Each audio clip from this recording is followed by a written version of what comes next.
যে ন্যায্য অধিকার ন্যায্য দাবি নিয়ে আমরা গত 30 জুন থেকে আন্দোলন শুরু করেছি। আজকে 22তম দিনে এসে স্পষ্ট ভাষায় আমার আন্দোলনরত প্রত্যেকটা ভাই এবং বোনকে বলতেছি, আজকে যে 7তম অনুচ্ছেদে আছে 46তম অনুচ্ছেদ যেন আগামীকে 2 দিনের জন্য মিটিং পোস্টপোন করা হয়েছে। আগামী বৃহস্পতিবার এই যেন আমাদের এই প্রস্তাবনার চূড়ান্ত অনুমোদন দিয়ে আমরা মন্ত্রিসভায় দেখতে চাই, আমরা উপদেষ্টা পরিষদে দেখতে চাই।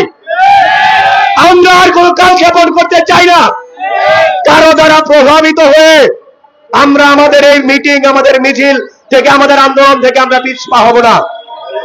আজকের মিটিং এ যারা উপস্থিত ছিলেন, স্বাস্থ্য শিক্ষা অধিদপ্তরের এডিজি ম্যাম, আমাদের স্বাস্থ্য শিক্ষা অধিদপ্তরের অল্টারনেটিভ মেডিসিনের পরিচালক সহ আমাদের বোর্ডের রেজিস্ট্রার, আমাদের প্রিন্সিপাল স্যার, সবার উদ্দেশ্যে স্পষ্ট বার্তা দিতে চাই। স্বাস্থ্য শিক্ষার সচিব স্যার, স্বাস্থ্য শিক্ষার চিকিৎসার সচিব ম্যাম, আপনাদের উদ্দেশ্যে স্পষ্ট বার্তা দিতে চাই, অনতিবিলম্বে বৃহস্পতিবারের মিটিং এ আমাদের এই দাবি দেওয়া আপনারা অনতিবিলম্বে মন্ত্রিসভায় প্রেরণ করুন স্পষ্ট বার্তা। আমরা আর কোনো কালক্ষেপণ চাই না এবং আমরা আমাদের এই দাবি আগামী বৃহস্পতিবারই আমরা মন্ত্রিসভায় দেখতে চাই। সবাইকে ধন্যবাদ। সবাই